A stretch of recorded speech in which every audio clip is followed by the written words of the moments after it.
I can already tell I'm going to be getting so thirsty in this video because I'm going to be talking so much. Okay guys, hello and welcome to today's video. I haven't done one of these videos in what seems like forever, and that is a monthly wrap-up video, except I haven't done one of these since January and we just finished May. So instead of that, I'm going to be doing a giant wrap up and I'm going to be talking about every single book that I've read from February to May. So I don't know if you can see, we have this little TBR cart going on right now, and I have some books in the back of that as well. And I also listened to a bunch of audiobooks and read a bunch of books that I don't have physical copies of. So I'll be inserting pictures of those when they're mentioned. We have a lot of ground to cover and I don't want this video to be like an hour long. So how about we just get on into the video? Starting off with February, I actually only ended up reading 3 books in February, and one was a DNF, which I'll mention the DNFs briefly and maybe like a little bit why I DNF'd it, but I'm not going to go into too much detail about that. But the first book I read in February was a novel love story by Ashley Poston. Literally look at this cover. Isn't it the most stunning thing you've ever seen in your entire life? This book I did enjoy. I ended up,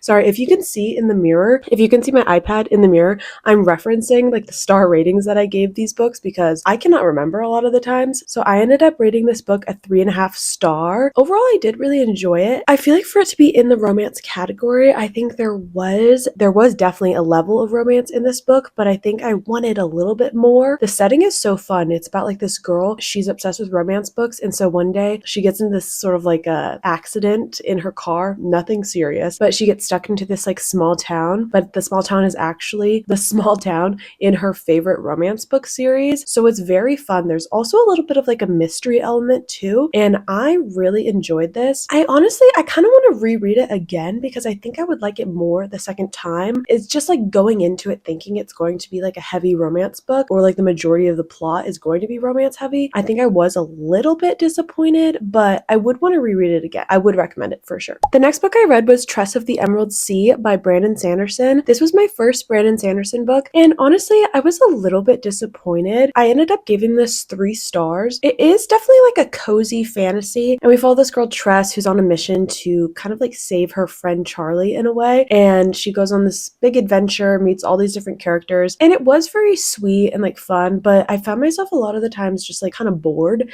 and that maybe just because like the whole cozy fantasy genre, it might not be for me. I really don't know. I'm trying to figure that out. Yeah, I would still recommend it, and I am still intrigued to read more Brandon Sanderson books, but I did expect a little more from this, I would say. And the book that I actually DNF'd, I believe this was my first DNF for the year, and this one was very disappointing. This was The Rom-Commers by Catherine Senner. I think this was her new release last year, I'm pretty sure, and the premise sounded really fun. It's like this girl and this guy. The girl's a writer, and she teams up with this guy who's this famous movie writer, and they're supposed to like work together to create like a rom-com, and it sounded really fun, but then I was just getting really annoyed by the main girl and the guy, honestly. It was feeling insta-lovey, and it just kind of made no sense, so I DNF'd it. Now time for March. I ended up reading 6 books in the month of March, and the first one I read was Furia by Yamil Said Mendez. This is a YA realistic fiction book, and it follows this girl Camila, and she has a passion for soccer but lives in this oppressive society where women are not allowed to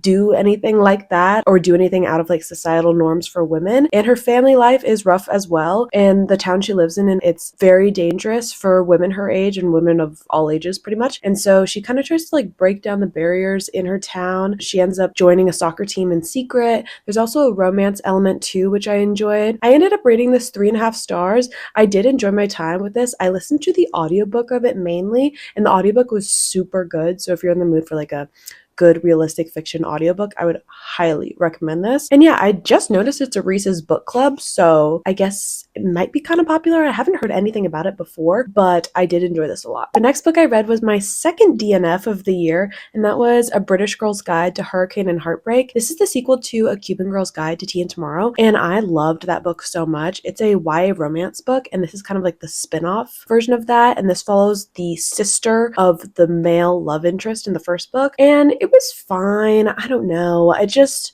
kind of bored, and the romance aspect, it just felt kind of like forced on you, and it was just kind of like, okay, wait, why do we like this guy? I don't know. It was just kind of weird to me. Yeah, I just DNF'd it because I wasn't enjoying it. I made it like 40% of the way through the book, and then I DNF'd it. So yeah, kind of disappointed about this one. The next book I read, I don't have a physical copy because I got a loan from my library, and that is Beartown by Friedrich Bachmann. Frederick Bachmann? I actually don't know. But oh my gosh, this book, 5 stars. I absolutely loved it so much. I was so emotional while reading this book. I kind of switched between reading it physically and then listening to the audiobook version too. The audiobook was all right, I would say. I think I enjoyed physically reading it more. Yeah, this book, it takes place in like a hockey town. I believe it's in Canada. Is that wrong? I don't know. It just follows a bunch of different characters throughout the book. Like there are so many characters that you follow, and it's like each chapter in a way is from a different character's perspective, but it's all told in third person. So in a way like highlights a different character each chapter for the most part, or sometimes multiple characters, I guess. But one of my favorite things in books is like when they're very character driven, and that is exactly what this book is. It is probably the most character driven book I've ever read ever because there are so many characters, like I mentioned. But it was kind of interesting to me because you would think with a whole cast of characters, like so many, I don't even know how many there were, you would get kind of lost. But his writing is so good that I never once was like confused whose perspective we were reading or just like what was going on. It just, the flow of the book was so good, and I can't wait to continue the series. I am quite nervous because this book is so stressful and emotional, but beautiful at the same time. It's also funny too in aspects. I feel like I felt every emotion I've ever felt while reading this book, and I truly can't recommend it enough. I know it's a fan favorite, but yes, please read it if you haven't yet. Next up is another book that I don't have a physical copy of because I listened to the audiobook, and that was Magnolia Parks by Jessa Hastings. If we're talking about fan favorites, I know this book is such a fan favorite, and unfortunately, it just wasn't my thing. I ended up rating it a 3.25 star. Yeah, it's just this type of book in general just isn't my thing, but I won't lie, I did eat up the drama. The drama was top-notch, amazing. Like if you're going into this book just wanting like a dramatic read, I say go for it because I did have a great time reading it for sure. But if you're going into it wanting to root for like a romance, I would say don't read it because like, I'm sorry, I can't root for these two people. I know some people love them so much, but they're just so toxic and like they just kind of bring out the worst in each other. But I do love a miscommunication trope. I do. Unpopular opinion. And this book is full of the miscommunication trope. Yeah, it's kind of like British Gossip Girl. I do want to continue the series for sure. Is it my favorite thing ever? No. But did I have a great time? Absolutely. The next book I read was In Defense of Witches by Mona Cholette. This is a nonfiction book. It kind of talks about the history of witches in society and kind of like how women are still on trial in sort of like a witch trials type thing still today. And I don't rate nonfiction, but I did really enjoy my time reading this. I ended up listening to the audiobook mainly for this book. I started off physically reading, but then I switched to the audiobook, and I did really enjoy that version as well. While I didn't agree with everything they were saying, I think it did give like an interesting perspective. Yeah, I did enjoy it a lot. Okay, we have another 5-star for the year. I think this is my third 5-star. I can't remember, but that was Sunrise on the Reaping by Suzanne Collins. This came out in March, and I read this in one day, and it was so devastating, so beautiful, so amazing. I don't think I have ever cried as much after finishing a book than I did with this one. Oh my gosh, it's literally the saddest book I've ever read, I think. I enjoyed every minute of it. This book, if you don't know, is a prequel to the Hunger Games series, but it's after the first prequel, so the sequel to the prequel. I don't know. But this book follows Haymitch and him winning the Quarter Quell, and it's just devastating. It's interesting because you know, like if you read the Hunger Games books, like what's going to happen. But I was still so shocked every time someone died or something bad happened, and I was still just as devastated. Yeah, it was so amazing. I don't understand how I'm going to watch the movie. Like I really have no idea, but this was 5 stars, hands down. It was so good. All right, now we're on to April, and I ended up reading 8 books in the month of April. The first book I read was actually a DNF, and that was An Absolutely Remarkable Thing by Hank Green. This is like a sci-fi fiction type book, and initially I was enjoying it, but then I don't know, I just kept putting off reading it, and then I was just like, do I even want to read this, or am I just like filling time like reading this or just like having to put some sort of noise on? And that's kind of what it ended up being, I think. So I did end up DNFing it. I don't even know if I would pick it up again because I don't know, the storytelling was fun, but in the end I was like, do I even care what I'm reading? And the answer was no. I guess we're just gonna start off on kind of a negative note, if that's okay. But I read The Sun Is Also a Star by Nicola Yoon. And I read this book for a video that I was going to put out, but I ended up not liking the video. But my problems with this book, I feel like, are unfair because I read it in 2025. And I think this book, it came out maybe, let's see, it came out in like 2016. And it read very much of that time. The main girl, she was really annoying me at multiple points in this book. And the guy, he was good. I don't know. It's just the love story, it just was absolutely insta-lovey because they fall in love in like one day. And that I just can't stand in books, no matter if it's supposed to be like whimsical or whatever. I literally can't stand it. So they were both love bombers and they annoyed me. Yeah, I did end up finishing it, surprisingly, and I gave it 2 stars. If I would have read this when I was like 13 or something, I think I would have been absolutely obsessed with it. But as a 23-year-old, this just did not hit for me. Next book was Intermezzo by Sally Rooney. I actually really enjoyed this book. I was very nervous going into it because in like past Sally Rooney books, they're kind of hit or miss for me. Like Normal People is my girl. And then Conversation with Friends, I did not like. Beautiful World, Where Are You? I did not like. So I was pretty nervous about reading this book. But in this book, it follows 2 brothers who are grieving the loss of their father and also like in a sense like grieving their own loss of their relationship together. Remember, I gave it like a 3.5, I think. But honestly, I'm not going to change the rating right now, but I really haven't thought about it since I read it. So I guess a 3.5 in a sense is still a fair rating. This is definitely my second favorite of her books. Nothing will top Normal People, I feel like, unless, honestly, I don't want to say that because I have hope that maybe something would. Maybe one of Sally Rooney's books would top Normal People,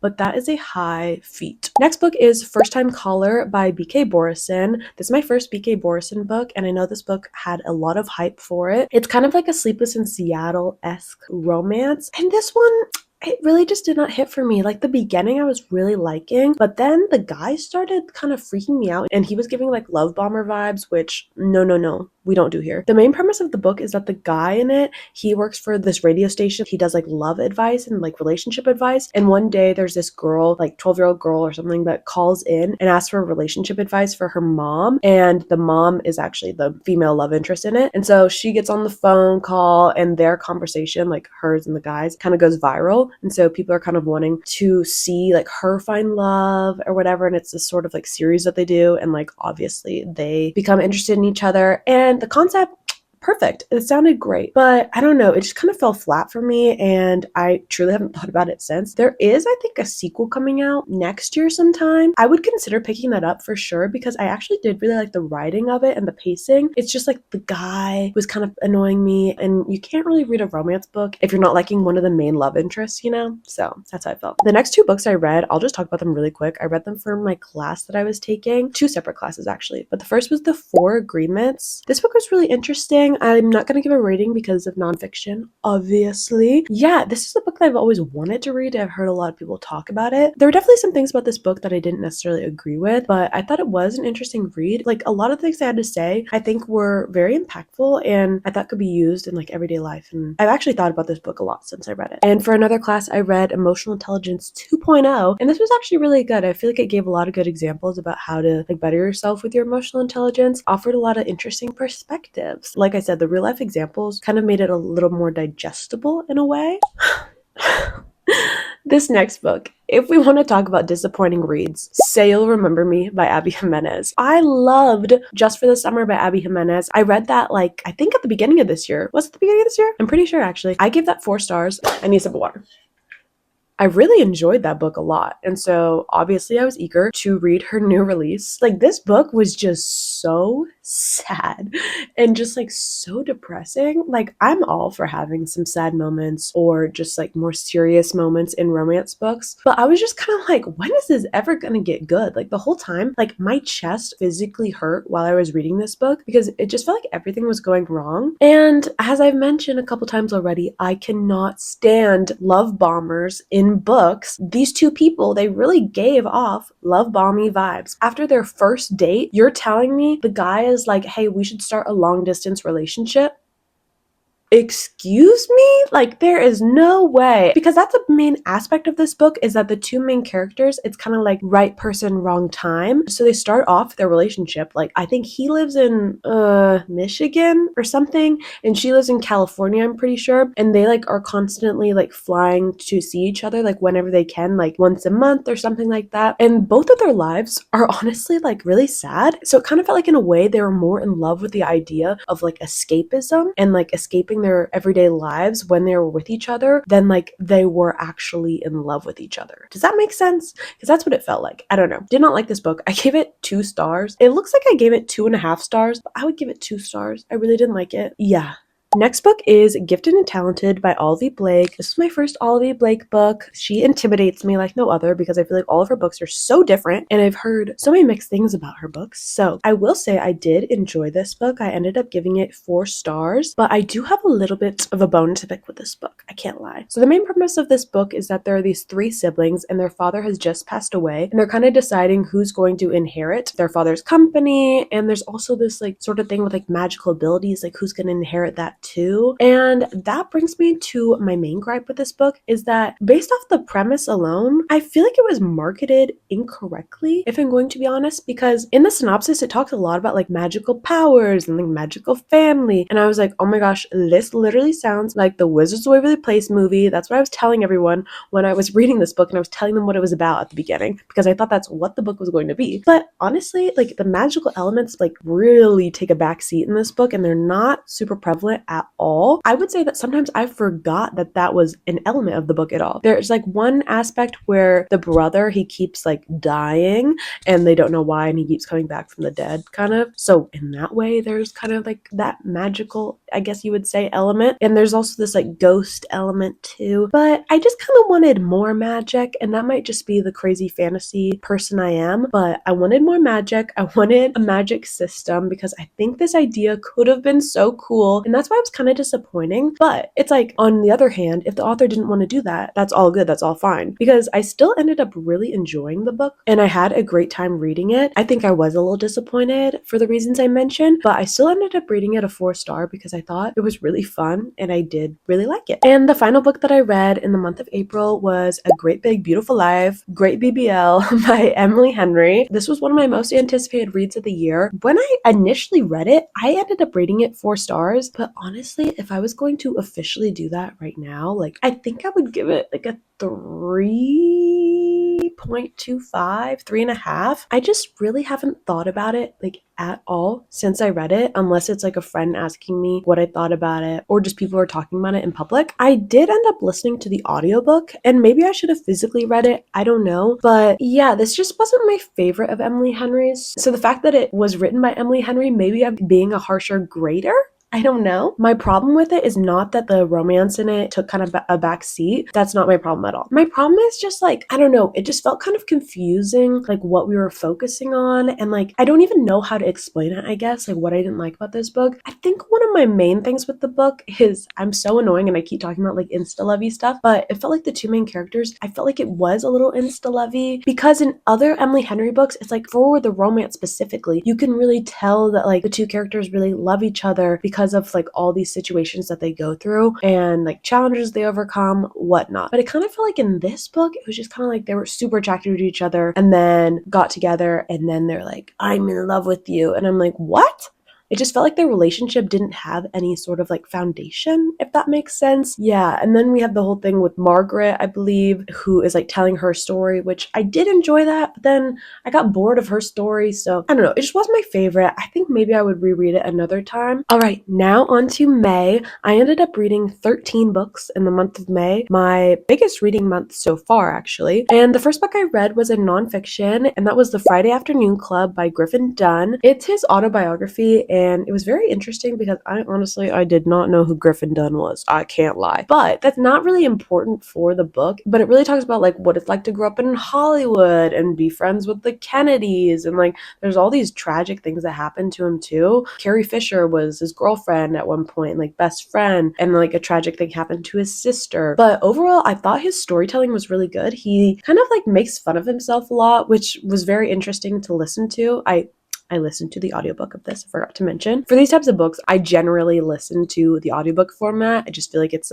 enhances the experience a little more. It was really good. I don't write nonfiction, obviously. So next up is The Favorites by Lainey Fargo. This is a book I've been wanting to read for a while now. I feel like it had a lot of popularity a couple months ago, or maybe end of last year. I really can't remember. But this book follows two ice dancers, and I would say it kind of reminded me a lot of like the Magnolia Parks books, kind of toxic relationship, and it goes over like the majority of like their up to their 30s, I believe. And this guy and this girl have gone through a lot. And it kind of just like shows the progression of their relationship and like ultimate fallout and like recovery from that. It's intense. I would say this book was intense. I listened to the audiobook format. I did enjoy it, I would say. Overall, I ended up rating it a 3.5. It was super entertaining. I think just the way it fell flat for me was kind of like in the end. I didn't really enjoy the ending and it felt kind of rushed, which was weird because the whole book, I wouldn't say it was slow, but it like went at like a steady pace, and then the end just felt like super rushed. So I guess I wish there was a different ending,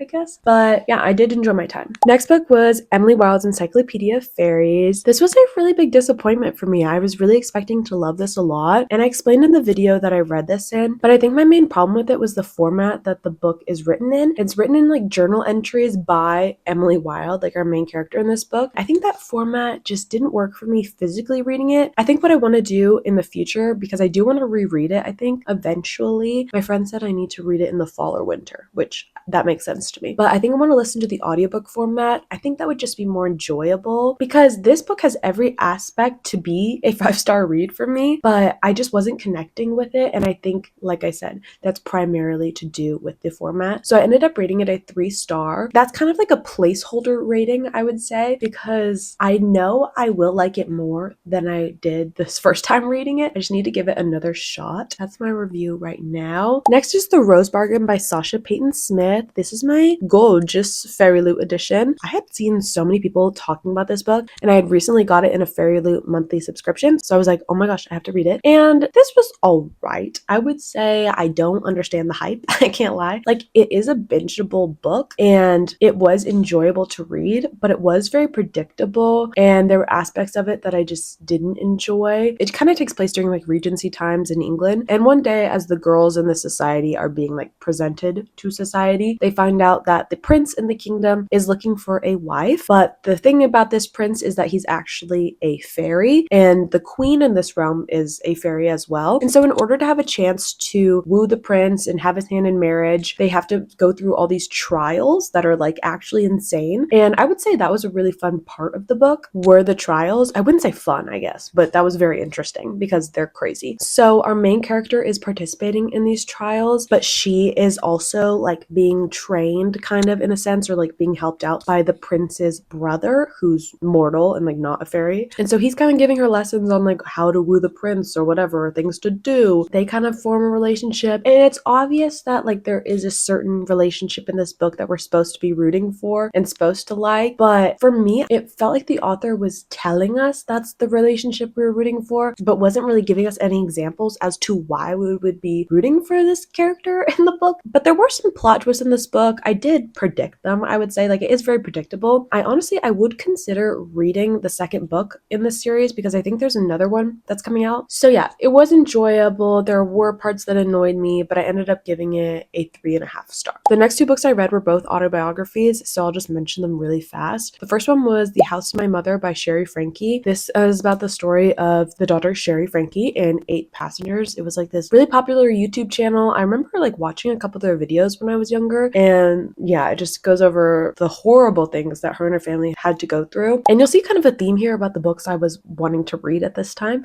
but I read Dinner for Vampires by Bethany Joy Lenz, and Bethany Joy Lenz was in One Tree Hill. I love that show so much, and she played Haley James Scott, the one and only. This just goes over her story too, and this like cult that she was actually a part of. I always love reading books about cults. I just think it's very interesting, but this book was very sad. Definitely check trigger warnings. But for both these memoirs, I did end up listening to the audiobook versions of both. I just like when especially the author is reading it, but these were both very good. Next book I read was My Roommate is a Vampire by Jenna Levine. This is a adult romance book, and in it, the main character, she sees a Craigslist ad for an available apartment that is super affordable, but the only catch is that she doesn't know her roommate is a vampire. This was really fun, I would say. I listened to the audiobook version. I had tried to read this in the past, and I only made it halfway through and I DNF'd it, but like soft DNF, so I wanted to pick it up again. This book was alright. There was a lot of funny aspects to this book that I enjoyed, and I did find myself when I was listening to the audiobook like laughing. There's a lot of pop culture references because the girl in it, she's kind of trying to teach the vampire things about society now and using different pop culture references. They talk about Taylor Swift. They talk about Downton Abbey, both things I love. But the guy in it, he freaked me out. Like I could not deal with it. So if you're looking for a book where you're really rooting for the two main characters in it, I don't know if this is the one for you, but I was able to like separate myself from that aspect and just kind of vibe with it and enjoy it for what it was. But yeah, I ended up reading a 2.5. Not my favorite thing ever. I think pick it up if it sounds enjoyable, but I probably will never think about this ever again. Guys, The Queen's Rising by Rebecca Ross. I rated this a 4.5 star. I have been a fan of Rebecca Ross for so long now. I've read like pretty much all of her books, and so now I'm starting to read her backlog, and I think this is her first series that she came out with, and it's a duology. And so in this book, we follow Brianna, and she attends this school where you're supposed to master a passion, and there's, I believe, 5 different passions that you could have: art, music, dramatics, wit, or knowledge.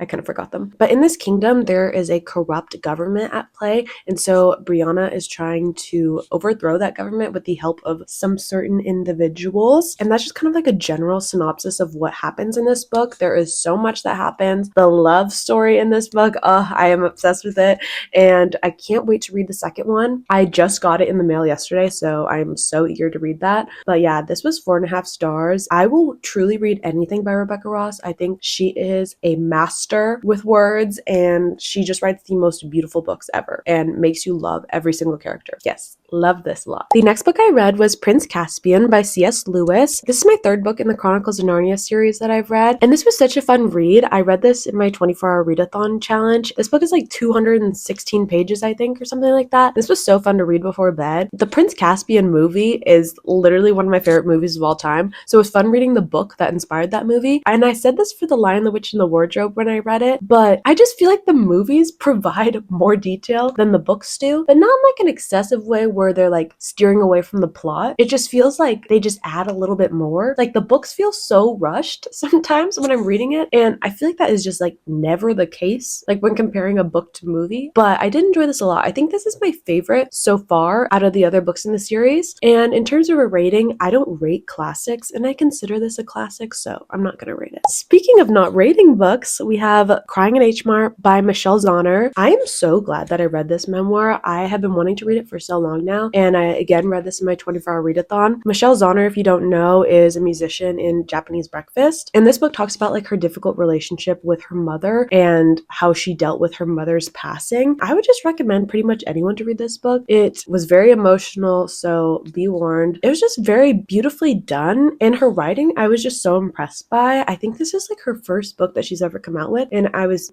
like so impressed, and just really glad I read it. Oh gosh, guys. If you watched my 24-hour readathon, you know how I feel about this book. Where the Dark Stands Still. Yeah, this book is crazy. It's about this girl that she lives in a society where magic and magical abilities are frowned upon. One day she makes a wish in the woods to a demon to trade 1 year of her life in order to get rid of her magical abilities. And so she goes and lives with this demon for a year. It's like a romantic-y type book, so obviously things happen, but it's kind of like a Hades Persephone type book. But I did not enjoy this book. I mean, the atmosphere, 10. If I could just like read this in the fall and it have a totally different plot, that would be amazing. If you want to see like my full reaction to this book, I would suggest watching my 24-hour readathon because I won't go into too much detail right now. But all I can say is this girl is crazy and makes horrible decisions. I ended up rating this a 2.5 because was I entertained? Yeah. Did I hate myself for continuing to read this book? Yeah. So There you go. But the cover, so pretty. All right, guys, we made it to the last book in this video, and that is Delicious Monsters. Before I read this book, I did not realize that this was the same author for the Blood Like Magic series, and I actually really enjoyed that duology, but this book is a lot different than those. This is kind of more of like a thriller, and I would say, because I'm a scaredy cat, I would say horror, but probably not. It's probably not a horror. It's probably more thriller-like. This book is very interesting. It's kind of like dual perspective in a way, and there's also like a time jump element. So the first girl in this book is Daisy, and Daisy can like speak to the dead and like sees dead people. Then we have another girl, Brittany, who's 10 years in the future, and she works for this company that does sort of like true crime based interviews and stuff, like things in that realm. But we find out, based off Brittany's perspective, that somehow Daisy has been murdered. I hope I'm explaining this well, but when we jump to Daisy's perspective, we're just kind of figuring out like why that happened. Like her and her mom moved to this small town. What's going to happen? So in a sense, it's like nerve-wracking because we know she's going to be murdered, but we don't know who's going to do it and like how it's going to happen. And I would say she's definitely the main character in this book. So it's interesting having Brittany's perspective, the girl that's 10 years in the future. It's interesting having her chapters because I feel like it adds clarity, and also not just clarity, it adds some sort of misdirection too, because there's a lot of unreliable narrators in this book. I hope I'm explaining this well, but I enjoyed this book so much. I'm not someone who really reads a lot of thrillers, but I would highly recommend this one. I gave it a 4-star, and I don't know if I've ever given a thriller a 4-star because they're always just like 3 for me. I'm like, yeah, I enjoyed it, but I'll never think about it again. But I really think I'll think about this book all the time, and I would highly recommend it. So yeah, guys, those are all the books that I read from February till now. I don't know how many books that was. Let me insert a count right now. But yes, so many good books, so many bad books too. Not really, but maybe a little. Overall, did a lot of good reading. I'm so glad I filmed this video because I feel like I've been bad at giving my ratings and reviews for the books that I've been reading. So very glad I did this video. I don't know how long it's going to be. Ugh, I'm nervous to edit it, but I hope you enjoyed. And if you did, I would appreciate it so much if you subscribed and left a like as well. But that's all I have for you guys today, and I'll see you in the next video. Bye.